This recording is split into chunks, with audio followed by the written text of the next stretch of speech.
Paul is, I don't know, I was going to say it, well, I'll say it anyhow. Must be right if I say it, but anyhow. He wrote 14 epistles if you include Hebrews. By the way, let me remember, because I slipped so many times. We were going to start a class next Tuesday night. We have to postpone it until a week next Tuesday, which is good. It gives me breathing space. I didn't change it, someone else did. It's going to be over in Dave Wilkerson's place, as we call it, and we're going to stay with Hebrews 11 approximately from next Tuesday night until Christmas. I said last week I've been in coal mines and gold mines and in submarines and seen many things. But the most wonderful thing that I find interesting is how God makes men and women. And that's what he shows us in Hebrews 11, how he makes people. They've only one common denominator, and that is they all had faith, but boy, their ministries are as varied as could be. Now, this man is tied to a whipping post. He was lashed 195 times. Well, he says, 5 times I received 40 stripes, save one, so that's 539s. 195 times. Thrice I suffered shipwreck. Once I was stoned. I don't think he had any smart, wonderful personality. He says even to the Corinthians, they said, what will this babbler say? I think he was pretty ugly. I think he limped. I think his face was creased. He'd been stoned so many times, his cheeks had been split and his jaws broken. In weariness, in fasting, in painfulness, in perils of the deep, in perils of mine own countrymen. Come on, add them all up. What's the bottom line? He's filling up the sufferings of Christ. But what does he say? Does he whine about it? No. He says it's one thing to have a bleeding back and somebody rub salt in your wounds and stick you in a stinking hole and leave you there for days and weeks and months and years. But he says, you know, the most hurtful thing is this. What does he say? I what? That which cometh upon me, what is it? Remember? That which cometh upon me daily, the what? The care of all the churches. You think you've got problems with your children? What about a man who has a whole string of churches? They've just come out of heathendom. Many of them are weak and vacillating. There's no revelation. They've no Bibles yet.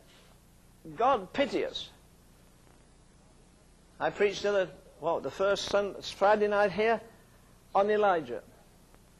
And the more I see men like that and realize all he did, and yet he never had a Bible. All the heroes in Hebrews 11, not one of them ever had a Bible. And you and I have everything that God is ever going to say to the world. Boy, we're in for trouble at the end of the line. I like the hymn, Our Firmer Foundation. Remember that hymn? What more can he say than to you he hath said? But here is a man who has had the veil of eternity lifted up.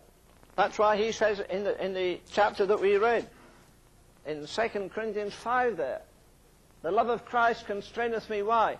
Knowing the terror of the Lord. None of this sloppy, sentimental love business. God is a just God, a holy. God has a big investment in you.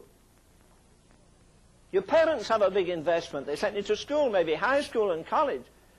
They're paying your way here or paying your way somewhere anyhow.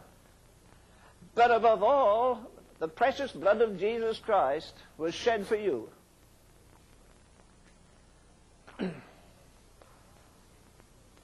I understand there's a bit of a garment, a bit of a girl's... Do you remember the old-fashioned pinafores? You won't, that girls used to wear? You know, a lot of holes in them. I don't know what you call that. You used to wear one, didn't you, Betty? You didn't have... Oh, she didn't wear one. They didn't wear one. Okay. But my sister used to wear them. They had holes in them. No, I don't mean holes like you when you rip a thing. I mean, you know, they used to stitch around them. They were beautiful. There's a piece of a girl's pinafore up in... what do you call a place there? I just mentioned a name, you've forgotten. What was it? In Washington? The museum, Smithsonian. It's not much bigger than less than my handkerchief. It's got a brown stain on it. It's one of the great treasures of America. It isn't a chocolate stain. It looks like it, but it isn't. What is it? When they were carrying the precious man that was murdered there, Abe Lincoln, carrying him out of the theater, he passed by a girl and some of his blood dropped onto a pinafore. They took that piece of that pinafore and it's a national shrine almost. The Rockefellers can't buy it. Nobody can buy it. It's stained with the blood of one of the greatest men that ever lived, never mind in America. We could do with him now in the White House, I'll tell you. Soon with the Black House, the way some things are going. Why is it so precious? It's the blood of a famous man. Just 1 or 2 drops of his precious blood. Nobody can buy it. And 1 drop of that precious blood, sinners plunged beneath that flood, lose all their guilty stains. That's a great hymn written in England by William Cowper, contemporary, a friend of John Wesley. Can you imagine John Wesley and Cowper and Newton who wrote Amazing Grace? And all that bunch of guys getting together every week for discussions and talks. It must have been wonderful to be there. I wish I could find a tape recording of it.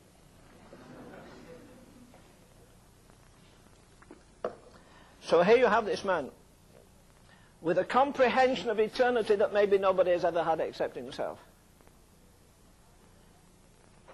He says that you may know the height, the depth, the length, and the breadth of the love of God. And he's only touched the fringe of it. He admits that. That burning, consuming love that never fails, that he talks about in 1 Corinthians. Isn't it amazing that the man who went down the Damascus road breathing out threatenings, carrying in his pocket a signed statement that he's permitted to liquidate every Christian he can find. And then instead of burning with unholy anger, he burns with an incomparable love. They throw him outside of a city on the refuse heap and say that's the end of him. And he gets up, he has a kind of a little private resurrection. They lash him 195 times, but they can't beat the grace of God out of him. They starve it, but they can't starve it out of him. They send him to prison. They threaten him, they can't threaten it out of him. If we could get a baptism of that love in the Church of Jesus Christ today, we'd shake the world in less than a year. Theology on ice is no good. I would have liked to have been a scholar. I'm not a scholar by any shape or form. I'd like to have been. But Paul was a scholar. I think he had the greatest intellect of any man that ever lived, apart from Jesus himself. You know, somebody called John that gave us the, as we call it, the 4th Gospel. As I've said often, there are not 4 Gospels. There's only one Gospel told by 4 different men, all with a different accent. And John, somebody called him the Plato of the New Testament. 92% of what he writes is his own. He doesn't borrow from, like Matthew, Mark, and Luke, borrow from each other. 92% of what he says is entirely original. Take the 15th of John. Nobody else talks about the true vine. Take the 16th. Nobody presents the Holy Ghost like he does. Take the 17th, the most profound thing in prayer ever recorded. Not the most profound prayer. The most profound prayer was never recorded. It was Gethsemane. It was too holy. It would have shattered us if you and I had heard Jesus. I'd love to have heard Jesus, but I'm sure I couldn't have taken it. But here is a man consumed. He sees the world hostile, every system. If you want a picture of his courage, turn for a few minutes here to the, where will we go? Like, the Acts of the Apostles.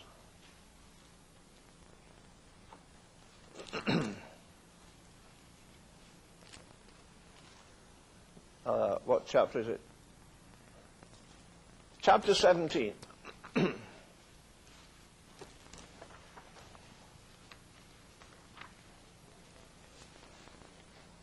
I was thinking about a certain message for Sunday morning, and sure it was exactly what the Lord wanted me to speak on, but the Lord said it isn't. So I've got to obey the Master and change it. But in connection with that message, I'd been thinking of one of the most famous poems ever, I guess, written by an unbeliever, W.E. Henley. This is what he says, out of the night that troubles me, black as the pit from pole to pole, I thank whatever gods there be for my unconquerable soul. It matters not how strait the gate, how punishment no, let me go on the next verse. Out of the night that troubles me, black as the pit from pole to pole, I thank whatever gods there be for my unconquerable soul. In the fell clutch of circumstance I have not winced or cried aloud. Under the bludgeoning of chance my head is bloody but unbowed. That's the most quoted poem, I think, phrase in all his poems. Looms but the horror of the shade, and yet the menace of the years finds and shall find unafraid. And beyond this place of wrath and tears looms but the horror of the shade, or the grave he means, and yet the menace of the years finds and shall find me unafraid. Now listen to his arrogance. It matters not how strait the gate, how charged with punishment the scroll, I'm the master of my fate, I'm the captain of my soul. Exactly, go to hell. That you're the master of your fate. You refuse to bow to God, the laws of God, the Word of God, the Son of God, the Spirit of God. You refuse the blood of the Lamb, well, go to the wrath of the Lamb. That's the only alternative for him or this generation. After him comes A.C. Swinburne. Remember his famous phrase, glory to man in the highest, for man is the master of things.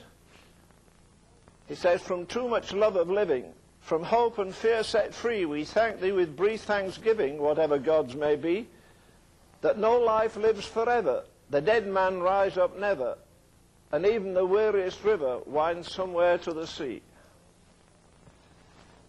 Now Paul, in the 17th of the Acts here, marches with his head unbowed, marches with a holy confidence into the midst of the most intellectual group of people in the world in that time. This 17th chapter says the Stoics were there, and the Epicureans, and the poets, and all the rest of them. And Paul goes in the midst of these people, Stoics, Epicureans. Their great leaning was on the natural primal facility of man, or faculty of man, on individual self-sufficiency. But all he could see when he went into that city, he said his spirit was stirred when he saw, amidst all that massive intelligence, they bowed down to gods of stone. And they sought for the unknown God. He walks into the midst of them with all their philosophies and all their reasonings and everything else. And they listened intently when they found he knew as much philosophy as they knew, as much poetry as they knew, as much history as they knew. But then suddenly he comes out with something they never heard of. He talks about a man called Jesus Christ who died and rose again from the dead. What did they do? He says, I passed by and I saw your devotions, and I found an altar with this inscription to an unknown God. Whom therefore ye ignorantly worship, him I declare unto you. God hath made the world and all things therein, seeing that he is Lord of heaven. They wouldn't accept that very well. He's the Lord of heaven and earth, and he dwelleth not in temples with hands. All these temples you have down the side of the road, the investment of millions of dollars, all your philosophies, all your writings, they're nothing to him. He is the one God. He is the creator of heaven and earth. He dwelleth not in temple made with hands, nor is he worshipped with men's hands, as though he had need of anything. Then he winds it up. Verse 31, because he hath appointed a day in the which he will judge the world in righteousness by that man whom he hath ordained. He hath ordained, whereof he hath given assurance to all men that he hath raised him from the dead. The message of the New Testament was not the death of Jesus Christ. That was only half of it. They could understand men who died as martyrs. What they did not understand was the resurrection of Jesus. That by one man's sin, disobedience, sin entered into the world and polluted the whole human race. This debate has been a bit interesting, not too much this week. I'm glad somebody really pulled one of the speakers up, was it last night, and said when they said about the abortion, this is a very emotional issue. Was that Fierce Ferraro that said that? This is it's not an emotional issue, it's a moral issue. And it's a spiritual issue. Oh, we don't want a nuclear war. That would destroy a lot of our young people. Oh, doesn't that, a lot of our people, doesn't that sound very holy and compassionate? They don't want young men to go to war. They want to murder them in the womb. Which is the worst. We're to take care of our young people for the next generation. There won't be any young people in the next generation. Their womb is their tomb. Is God going to wink at our iniquity much longer?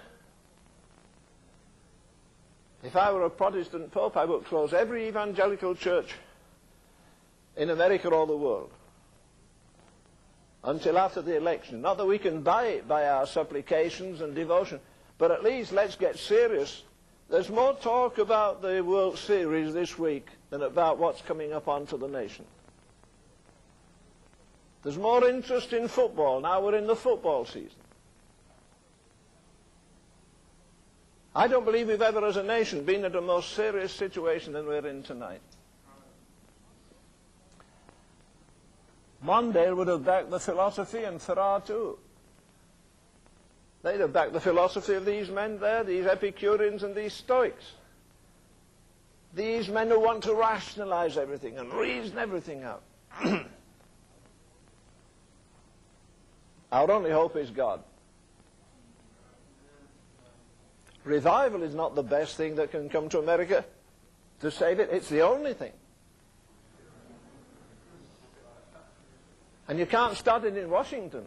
If you could, I'd be up there right now.